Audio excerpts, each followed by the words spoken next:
A paz do Senhor para os irmãos. Amém. Podeis assentar, irmãos? Irmãos, graças a Deus, quero aqui, em primeiro lugar, agradecer ao nosso pastor Adriano, grande amigo e conhecido de longas datas, por o convite, nosso pastor ali, pastor João, pastor da igreja que eu congrego ali no Jardim São Pedro, nos deu a chancela para estarmos aqui, e graças a Deus estamos aqui, o pastor Adriano aqui, quando ele convida, a gente sente como se fosse uma convocação, é um grande amigo nosso, e estamos aí, para somar forças. Também quero aqui agradecer alguns amigos aí, alguns rostos conhecidos, dali da Solange 1, graças a Deus, inclusive o nosso pastor, e isso é muito bom, irmãos, graças a Deus. E quero também aqui aproveitar, hoje é o dia do pastor, Quero aqui parabenizar o nosso pastor Adriano, também os pastores que aqui estão, nosso grande amigo aqui Nestor, nosso co-pastor, e é isso, dia do pastor. Quero convidar os irmãos para que abram comigo as vossas Bíblias no Novo Testamento,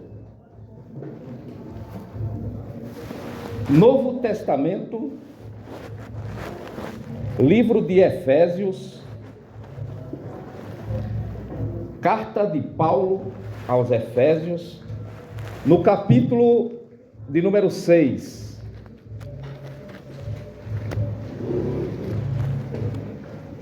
Glória a Deus. Aleluia, louvado seja Deus. No capítulo 6, irmãos, os versículos do 10 a seguir, a epígrafe, ela diz: a armadura de Deus. No demais, irmãos meus, fortalecei-vos no Senhor e na força do seu poder. Revesti-vos de toda a armadura de Deus, para que possais estar firmes contra as astutas ciladas do diabo. Porque não temos que lutar contra carne e sangue, mas sim contra os principados, contra as potestades, contra os príncipes das trevas desse século, contra as hostes espirituais da maldade nos lugares celestiais. Versículo de número 13. Portanto, tomai toda a armadura de Deus, para que possais resistir no dia mau, e havendo feito tudo, ficar firmes. Estais, pois, firmes, tendo cingidos os vossos lombos com a verdade, e vestida a couraça da justiça, e calçados os pés na preparação do evangelho da paz, tomando sobretudo o escudo da fé, com a qual podereis apagar todos os dardos inflamados do maligno. Versículo 17. Tomai também o capacete da salvação e a espada do Espírito, que é a palavra de Deus. O versículo 18, que é o último aqui, a gente fecha. Orando em todo o tempo, com toda oração e súplica no Espírito, e vigiando nisso, com toda perseverança e súplica por todos os santos. Meus queridos irmãos, eu estava meditando na palavra de Deus quando o nosso pastor nos formulou esse convite, e eu senti no coração da parte de Deus de falarmos um pouco aqui sobre esse texto lido. A gente iniciou no versículo 10, ele diz o seguinte: no demais, irmãos meus, fortalecei-vos no Senhor e na força do seu poder. Você vê, irmãos, que aqui é um imperativo. Ele diz: fortalecei-vos no Senhor e na força do seu poder. Mas eu gostaria de deixar duas perguntas, as quais nós vamos respondendo no decorrer da nossa fala aqui. A primeira é: por que se fortalecer? E a segunda pergunta é: como se fortalecer? É uma pergunta e a gente vai respondendo. Meus queridos irmãos, é uma coisa interessante. A Bíblia nos diz em Romanos, no capítulo de número 16 e o versículo de número 13, ela diz assim: vigiai, estai firmes, portai-vos varonilmente e sede fortalecidos. Paulo, quando ele escreve para Timóteo, na sua segunda carta, no capítulo de número 2 e o versículo de número 1, ele diz para Timóteo: filho meu, fortifica-te na graça que há em Cristo Jesus. Então existe aqui nessa noite um imperativo da parte de Deus para que a gente se fortifique. Louvado seja Deus, no poder de Jesus Cristo. Oh, aleluia, louvado seja Deus. Agora, irmãos, isso mostra também duas coisas. Primeiramente, mostra que dependemos de Deus, porque ele diz: fortificai no Senhor, fortalecei-vos no Senhor e na força do seu poder. Então isso mostra que dependemos de Deus. Em primeiro lugar, dependemos de Deus. João, no capítulo 15 e versículo 5, diz que sem Jesus Cristo nada nós podemos fazer. Meus queridos irmãos, o homem sem Deus e o crente que não se coloca, louvado seja Deus, à disposição de Jesus, aquele que não se apega a Jesus, que não procura se fortalecer em Deus, existe uma tendência de ficar fraco, existe uma tendência de cair. Mas nessa noite, essa igreja, ela se fortalece em Cristo. Louvado seja Deus, somente Ele pode dar força a nós. Louvado seja Deus. Meus queridos irmãos, existe muitas das vezes um orgulho, e a pessoa imagina: não, mas faz 20, 30 anos que eu sou crente, que eu sirvo a Jesus. Irmãos, não importa o tempo, não importa se 30, não importa se 40 anos, não importa se é pastor, não importa se já foi na África, já veio, não importa se... Não, irmãos, a Bíblia aqui é um comando aqui, é um imperativo dizendo: fortalecei-vos no Senhor e na força do seu poder. Mas existem muitas igrejas, existem algumas igrejas por aí que, infelizmente, irmãos, eles subestimam o inimigo de nossas almas. Eles subestimam o inimigo de nossas almas. Quando eu era novo convertido, eu entrei em uma determinada igreja aí por curiosidade. Hoje eu não faço mais isso, mas por curiosidade eu entrei. E lá, irmãos, o pessoal pisa na cabeça dele, aí todo mundo sapateando em cima. Agora pega na cauda dele, roda e joga. Peraí, irmão. Eu sei que a gente não deve ter medo dele. A gente vai ver isso no decorrer da mensagem. Só que tem uma coisa: a gente não pode também subestimar as coisas. Não é dessa forma. A gente vai ver isso aqui. Então, irmãos, em primeiro lugar aqui, Deus somente, a gente tem essa dependência dele. E em segundo lugar aqui, a gente tem que buscá-lo. Porque fortalecei-vos no Senhor e na força do seu poder. Então depende de nós se fortalecer. Como eu já citei, 2 Timóteo 2:1, fortifica-te na graça que há em Cristo Jesus. Então existe uma necessidade de nós nos dispormos, ir até Ele e pedir que Ele nos fortaleça, buscar a força dEle, buscar o poder dEle. Agora, irmãos, uma coisa interessante, aí nós vamos começando a responder as perguntas. Por que se fortalecer? Por que se fortalecer? Que deve se fortalecer, a gente sabe, mas por quê? O versículo de número 12 e o versículo de número 11 respondem essa pergunta. O versículo de número 12, ele diz o seguinte: porque não temos que lutar contra carne e sangue, mas sim contra os principados, contra as potestades, contra os príncipes das trevas desse século, contra as hostes espiritual da maldade nos lugares celestiais em Cristo. Veja bem, irmãos, porque não temos que lutar contra carne e sangue. Olha só, entenda uma coisa, irmãos. A nossa luta, ela não é contra o nosso vizinho. Ah, mas aquela mulher é tão terrível. Ah, mas aquela pessoa tão... Mas a nossa luta não é contra ela. A nossa luta não é contra alguém que a gente conhece ou convive na faculdade, lá na escola, lá na empresa. Não, irmãos, a nossa luta não é contra essas pessoas.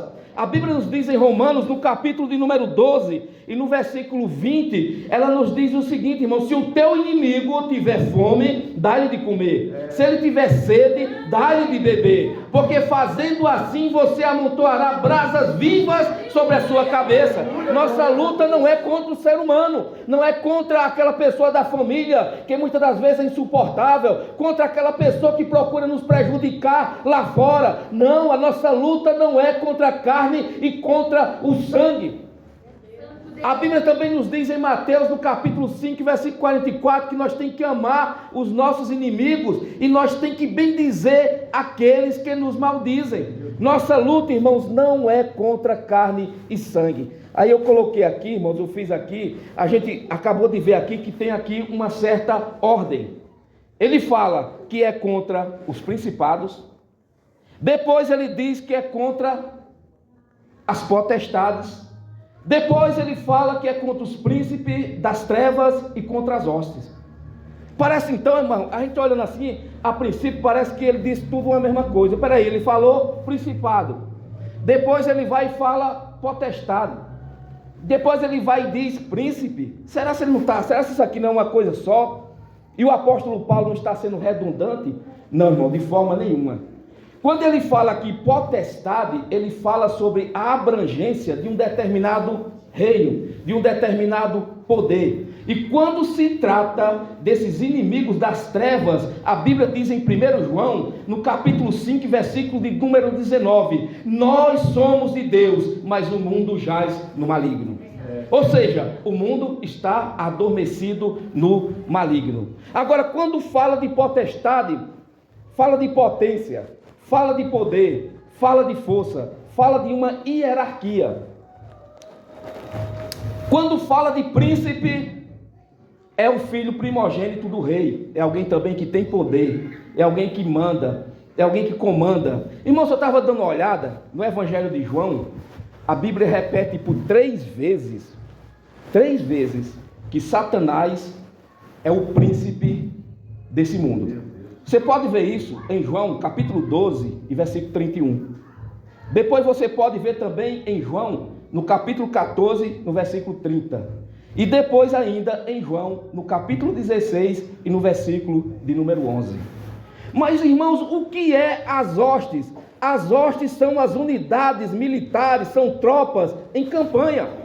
Então esse reino aqui, ele tem uma certa organização, não é algo que a gente possa dizer assim, não, simplesmente, não, eles não são de nada. Não, irmãos, não é bem por aí. Eu estava olhando, irmãos, a Bíblia, ela nos mostra, quando a gente vai lá para Gênesis, no capítulo 3, a serpente chega e engana a mulher. Aí o apóstolo Paulo fala em 2 Coríntios, no capítulo 11 e no versículo 3, que ele teme, porque como Satanás enganou a mulher com sua astúcia, seja também os vossos sentidos corrompidos e se afaste da simplicidade que há em Cristo Jesus.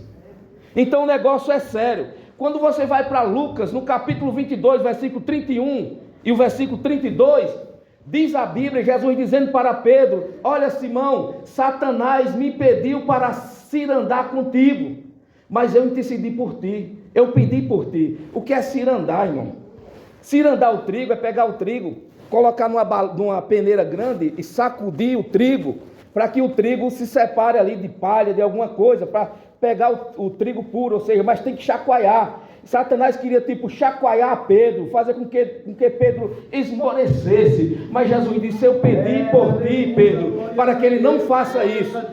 Então, irmãos, tem muitas passagens que a gente pode ver, como por exemplo, se você for lá para o capítulo 13, versículo 16 de Lucas, a Bíblia diz que uma mulher, ela tinha um espírito que aprisionava ela por 18 anos, ela andava curvada, e diz a Bíblia que Jesus curou aquela mulher num dia de sábado. E quando Jesus cura aquela mulher, o que é que acontece? Os fariseus ficaram tudo revoltados.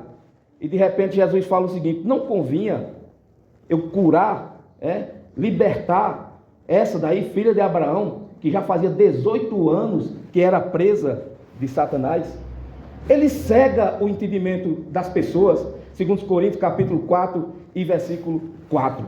Mas tem uma coisa, irmãos, a Bíblia também nos diz em 1 João, no capítulo 3 e versículo 8, que o Filho de Deus, ele aparece para desfazer as obras do diabo. Oh, aleluia! Como também diz em 1 João, capítulo 4, versículo 4, que essa igreja, ela venceu. Louvado seja Deus. E diz assim: porque maior é o que está convosco do que o que está no mundo. Também ela diz em Mateus, no capítulo 16, versículo 18, que as portas do inferno não prevalecerão contra essa igreja. Ela também diz em Colossenses, no capítulo 1 e versículo de número 21, que Deus, Jesus Cristo, ele sujeitou a todo principado, potestade e todo poder. Então, irmãos, se estamos com Cristo, estamos seguros, não há de que temer. Oh, aleluia! Ele pode olhar para essa igreja, mas ele vai ver o sangue de Jesus Cristo que perdoou. Ele vai ver a Jesus Cristo, louvado seja Deus, que é aquele que é o dono da igreja. Essa igreja não é, irmãos, homem nenhum é dono dela. Glória a Deus. Oh, aleluia! O dono dessa igreja, ele se chama Jesus. Então, por que nós temos que se fortalecer? Temos que se fortalecer por conta disso. Nós não estamos lutando contra qualquer um. Isso daqui não é uma luta fácil. Não, de jeito nenhum. É por isso que diz, fortalecei-vos. E agora a gente entende que temos que se fortalecer, por quê? Porque estamos lutando contra o diabo. Os irmãos veem que no versículo 12 ele diz, porque não temos que lutar contra a carne e o sangue. Mas no versículo número 11, ele já fala o nome do chefe, dos inimigos. Veja como é que ele diz.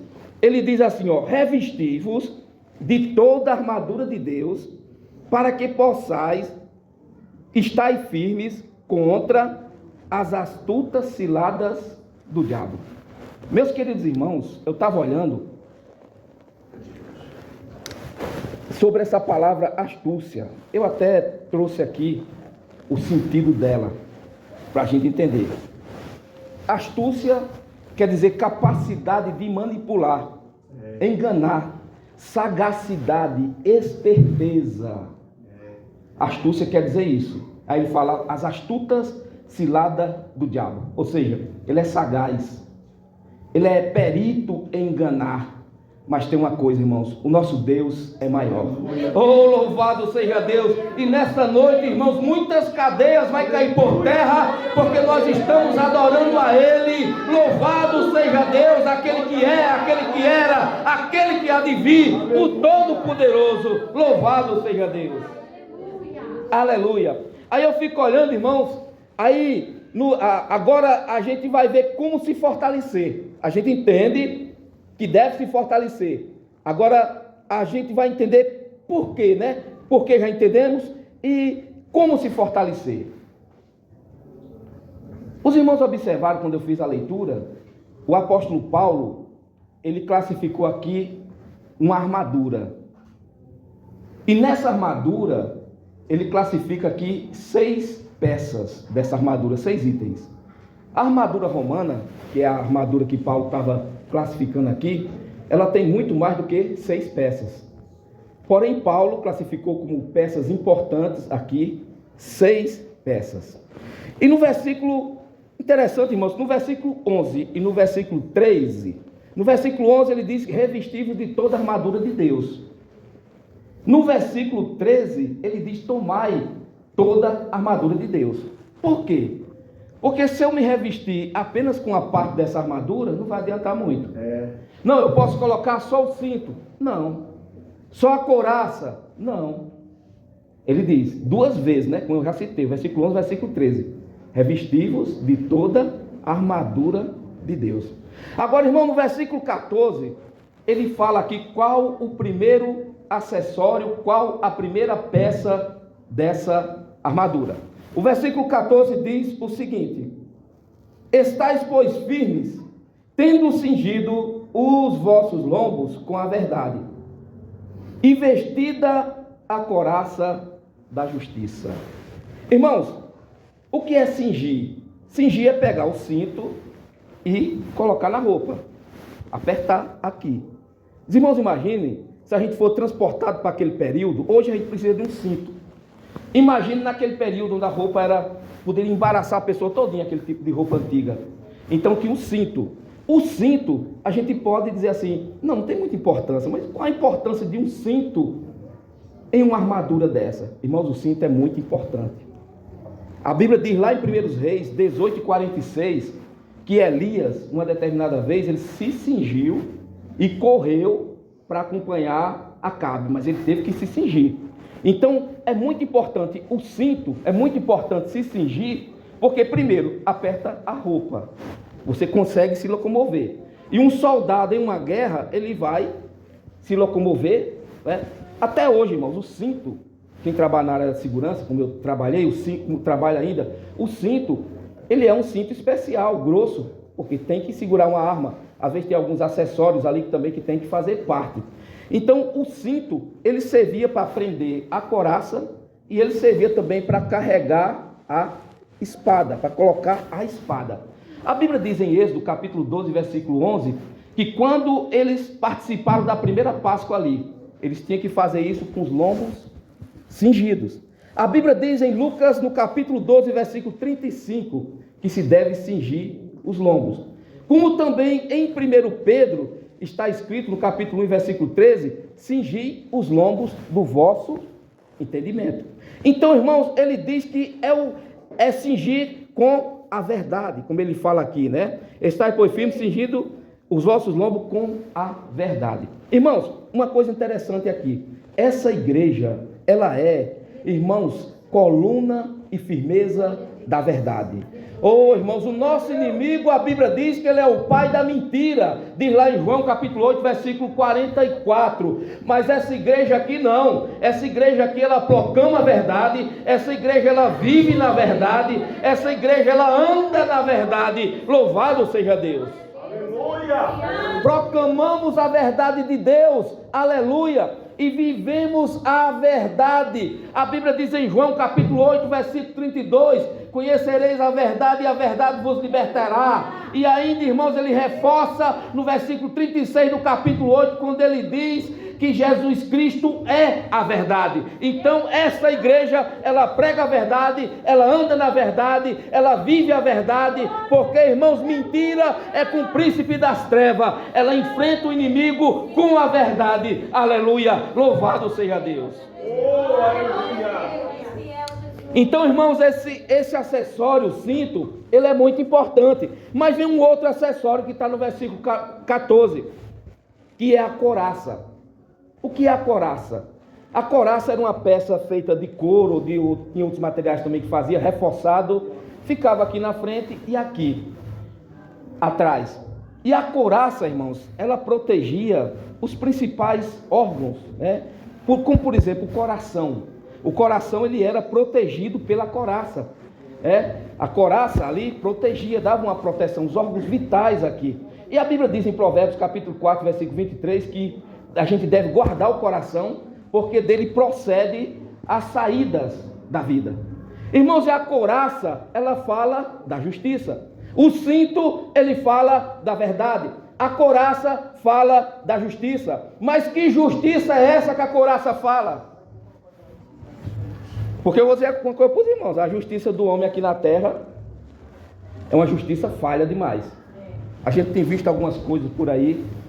É uma justiça que pode ser comprada, corrompida, mas a justiça de Deus, irmãos, é uma justiça linda. A Bíblia diz em Isaías, no capítulo 64, e no versículo 6, que todas as nossas justiças, para Deus, é como um trapo de imundícia. Para Deus é como um trapo de imundícia. Mas a Bíblia também diz em Romanos, no capítulo 5, e no versículo 1, que nós fomos justificados pela fé. Irmãos, quando Cristo, oh aleluia, ele morreu na cruz do Calvário, ele nos justificou. Quando o inimigo olha para nós, e muitas das vezes ele quer atacar, ele vê em nós a justiça de Deus.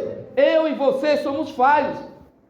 A gente erra, a gente desliza, a gente comete falhas, mas tem uma coisa, irmãos, o sangue de Jesus Cristo, ele purifica de todo o pecado, quando ele olha e vê a justiça de Deus em nós, porque não é a nossa justiça. Se fosse por nós, irmãos, se fosse por mim, Marcos, eu não ia a lugar nenhum. Se fosse por você, nós não iríamos a lugar nenhum, mas é pela justiça de Cristo que você está aqui hoje. Cristo morreu na cruz do Calvário. Tem um versículo, irmãos, que eu gosto de sempre lê ele. 1 Coríntios, convido os irmãos aí, 1 Coríntios, no capítulo número 6, veja o que é que diz aqui, irmãos. 1 Coríntios, capítulo 6, versículo número 9 a seguir. É uma coisa tão interessante. Capítulo número 6 e o versículo de número 9 a seguir, diz assim, irmãos: não sabeis que os injustos não hão de herdar o reino de Deus? Não erreis, nem os devassos, nem os idólatras, nem os adúlteros, nem os efeminados, nem os sodomitas, nem os ladrões, nem os avarentos, nem os bêbados, nem os maldizentes, nem os roubadores herdarão o reino de Deus. Aí não para por aqui. Aí vai entrar agora a justiça de Deus. Versículo 11. E é o que alguns têm sido. Passado.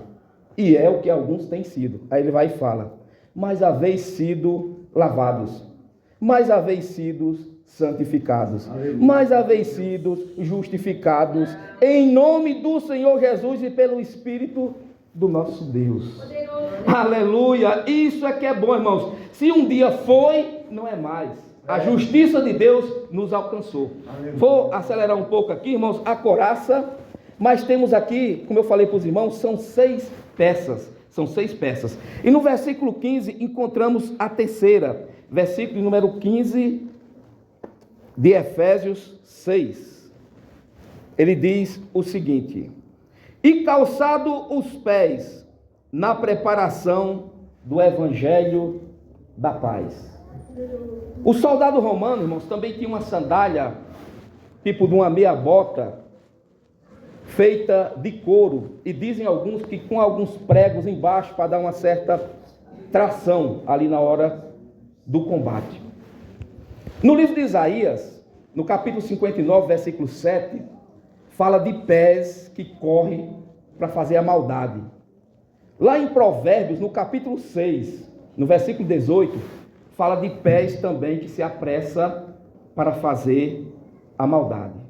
Mas, meus queridos irmãos, os pés daqueles que servem a Cristo, oh, louvado seja Deus, são pés diferentes. Porque a Bíblia nos mostra, irmãos, que nós andamos em Cristo. Jesus disse: eu sou o caminho, a verdade e a vida. Ninguém vem ao Pai a não ser por mim. A Bíblia nos mostra que nós somos guiados pelo Espírito Santo de Deus, quando diz em João, no capítulo 16, versículo 13, que nós somos guiados por Ele. E onde quer que estejamos, a gente leva a paz, a gente leva o Evangelho da paz, que concilia o homem com Deus. Louvado seja Deus. Eu acredito que os irmãos já devem ter convivido com alguém que é pesado demais.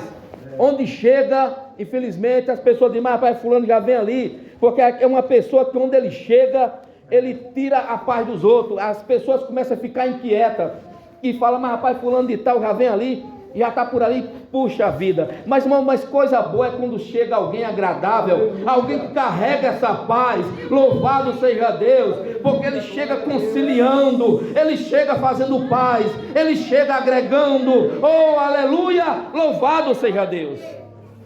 Aleluia! Continuando aqui, irmão, as horas já se passam, graças a Deus. Eu sempre costumo dizer que o relógio é nosso amigo.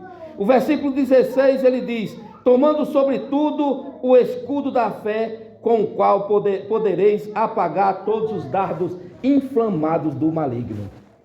Dizem alguns, irmãos, que esses escudos, eles eram feitos de madeira revestido de couro. Outros dizem que era feito de uma liga metálica. O certo é que quando se atirava aquelas flechas, aqueles dardos inflamados, pegando fogo, aquele escudo tirava. Irmãos, isso fala de alguns ataques do inimigo a longa distância.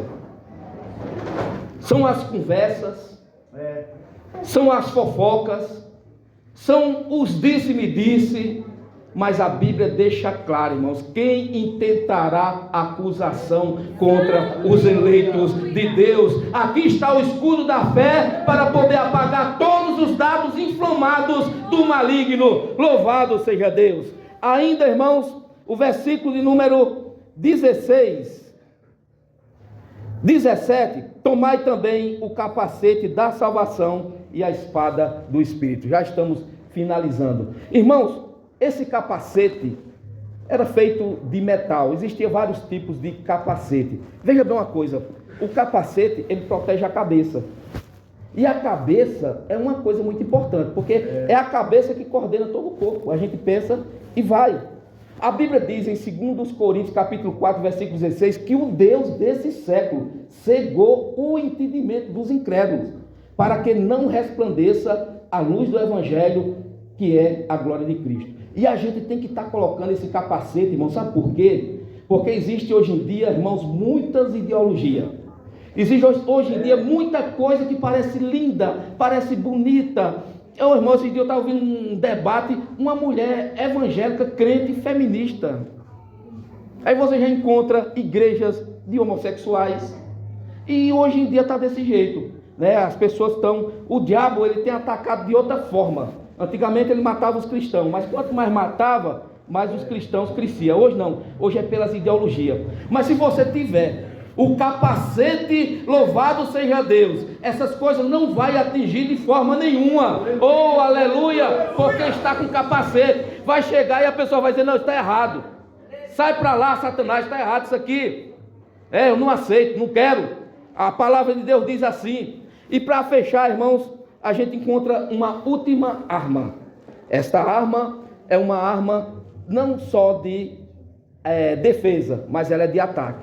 Os irmãos veem que as outras armas, o escudo, o capacete, a couraça, são todas armas de defesa, que está em você para você se defender. Mas quando você vai para essa arma, conhecida como palavra de Deus, ele deixa muito claro que é a palavra de Deus, mas veja bem, tomai também o capacete da salvação e a espada do Espírito, que é a palavra de Deus. Irmãos, é uma arma de defesa e é uma arma de ataque. A Bíblia nos diz, irmãos, que a gente deve estar cheio da palavra de Deus. E ela diz também que devemos esconder no nosso coração para não pecar contra ti, diz o salmista. E uma coisa interessante, quando você vai para Mateus, no capítulo de número 4, você vê que o diabo, ele tenta enganar Jesus com a palavra.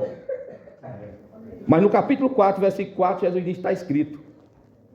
Depois o diabo também diz, não, mas está escrito assim. E Jesus vai confrontando ele com a palavra. Porque a palavra é uma arma muito poderosa. A Bíblia diz, irmãos, em Hebreus, no capítulo 4, versículo 12, que ela é mais penetrante, mais cortante do que espada alguma de 2 gumes, e penetra até a divisão da alma e do espírito, das juntas e medulas, e é apta para discernir os pensamentos e as intenções do coração.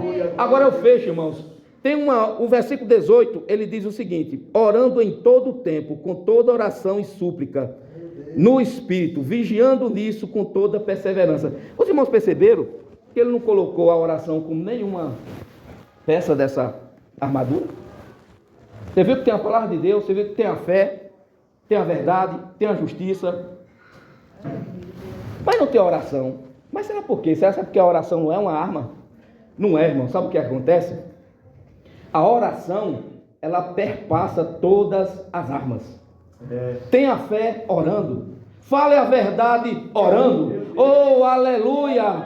Use a palavra de Deus orando. A oração, ela cabe em todo lugar da armadura. Louvado seja Deus. Por isso que ele não colocou de uma forma específica. Louvado seja Deus. Eu agradeço a oportunidade, irmãos, e rogo as vossas orações. Peço... Eu até esqueci qual foi o horário que o pastor disse, mas eu peço aí perdão por algum minuto aí que passou.